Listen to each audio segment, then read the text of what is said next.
অবশেষে কনফার্ম করলো নবম পে স্কেল আগামীকালকের মধ্যে কার্যক্রম শুরু। বিস্তারিত ভিডিওতে। আজ যমুনায় অনুষ্ঠিত উচ্চ পর্যায়ের বৈঠকে নবম পে স্কেলের নতুন বেতন কাঠামো চূড়ান্তভাবে অনুমোদন পেয়েছে। নতুন সিদ্ধান্ত অনুযায়ী সরকারি কর্মচারীদের বেসিক বেতন শুরু হচ্ছে ৩০,৫০০ টাকা থেকে। একই সঙ্গে কার্যকর করা হয়েছে ১৪ গ্রেডের নতুন কাঠামো এবং 1:4 বেতন অনুপাত। আসসালামু আলাইকুম। আজকের এই অত্যন্ত গুরুত্বপূর্ণ খবরটি প্রকাশিত হয়েছে আমার দেশ পত্রিকায়, তাই অনুরোধ থাকবে ভিডিওটি স্কিপ না করে সম্পূর্ণ দেখুন। আর যারা এখনও আমাদের চ্যানেলটি সাবস্ক্রাইব করেননি তারা দয়া করে চ্যানেলটি সাবস্ক্রাইব করে ভিডিওটি একটি লাইক দিন। আজ যমুনায় অনুষ্ঠিত জরুরি বৈঠক থেকে যে সিদ্ধান্ত উঠে এসেছে তা সরকারি চাকরিজীবীদের জন্য শুধু একটি নতুন বেতন তালিকা নয়, বরং এটি একটি বড় আর্থিক রূপান্তরের ঘোষণা। দীর্ঘ আলোচনা, বাস্তবতা পর্যালোচনা এবং সার্বিক অর্থনৈতিক পরিস্থিতি বিবেচনায় নিয়ে নবম পে স্কেলের এই নতুন কাঠামো চূড়ান্ত করা হয়েছে। এখানে একসঙ্গে একাধিক গুরুত্বপূর্ণ পরিবর্তন আনা হয়েছে, যা আগে কখনো দেখা যায়নি। নতুন কাঠামো অনুযায়ী সরকারি কর্মচারীদের বেসিক বেতন শুরু হচ্ছে ৩০,৫০০ টাকা থেকে।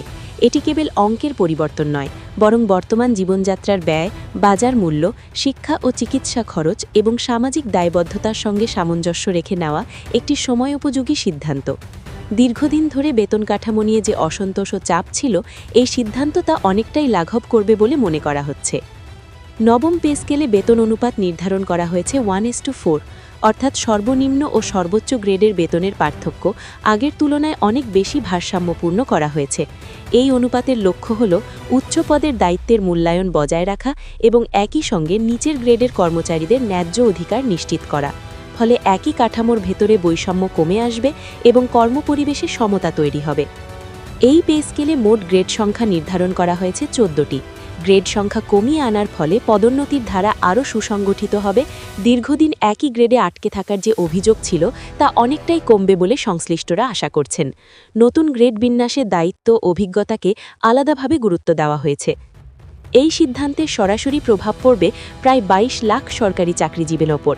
শিক্ষক, স্বাস্থ্যকর্মী, প্রশাসনের কর্মকর্তা কর্মচারী, পুলিশ, কৃষি ও প্রকৌশল বিভাগ সবাই এই নতুন কাঠামোর আওতাভুক্ত হচ্ছেন। এত বিশাল সংখ্যক মানুষের আয়ে পরিবর্তন আসা মানেই দেশের সামগ্রিক অর্থনীতিতে বড় ধরনের প্রভাব পড়বে। নতুন বেসিক বেতন কার্যকর হলে শুধু মাসিক বেতনই নয়, এর সঙ্গে সংশ্লিষ্ট অন্যান্য ভাতাও স্বয়ংক্রিয়ভাবে বৃদ্ধি পাবে, যেমন বাড়ি ভাড়া ভাতা, চিকিৎসা ভাতা, উৎসব ভাতা এবং ভবিষ্যতের পেনশন হিসাব। অর্থাৎ একটি সিদ্ধান্ত থেকেই একাধিক স্তরে আর্থিক সুবিধা নিশ্চিত হবে। নবম পে স্কেলের আরেকটি আলোচিত দিক হল পেনশনভোগীদের জন্য সুখবর। নতুন বেতন কাঠামোর সঙ্গে সামঞ্জস্য রেখে পেনশন পুনর্গঠন করা হবে। অবসরপ্রাপ্ত কর্মচারীরা দীর্ঘদিন ধরেই দাবি জানিয়ে আসছিলেন যে বর্তমান বাজার বাস্তবতায় পেনশন অপ্রতুল। এবার সেই বিষয়টি গুরুত্ব সহকারে বিবেচনায় নেওয়া হয়েছে। এর ফলে পেনশনভোগীরা চিকিৎসা ও নিত্য প্রয়োজনীয় ব্যয়ের ক্ষেত্রে কিছুটা স্বস্তি পাবেন। নতুন কাঠামোতে ইনক্রিমেন্ট ব্যবস্থাতেও পরিবর্তন আনা হয়েছে। গ্রেড ভিত্তিক ইনক্রিমেন্ট পুনর্গঠনের মাধ্যমে কর্মদক্ষতা ও অভিজ্ঞতার মূল্যায়ন আরও স্পষ্টভাবে প্রতিফলিত হবে। এতে কর্মীদের আগ্রহ ও দায়িত্ববোধ বাড়বে এবং দক্ষতা উন্নয়নের প্রবণতা তৈরি হবে। বিশেষজ্ঞদের মতে এই সিদ্ধান্ত বাস্তবায়িত হলে সরকারি চাকরির প্রতি তরুণ প্রজন্মের আগ্রহ আরও বাড়বে, কারণ এখন সরকারি চাকরি মানে শুধু স্থায়িত্ব নয়, বরং একটি সম্মানজনক এবং নিরাপদ ভবিষ্যৎ। একই সঙ্গে অর্থনীতিবিদরা বলছেন, এত বড় সংখ্যক মানুষের হাতে অতিরিক্ত অর্থ প্রবাহিত হলে বাজারে ভোগব্যয় বাড়বে, যা ব্যবসা, উৎপাদন ও সেবা খাতকে সক্রিয় করবে।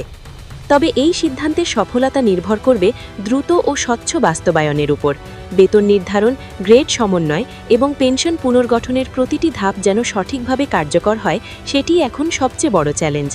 নবম পে স্কেলের এই নতুন বেতন কাঠামো তাই শুধু একটি ঘোষণা নয়, বরং লাখো মানুষের জীবনের আর্থিক গতিপথ বদলে দেওয়ার একটি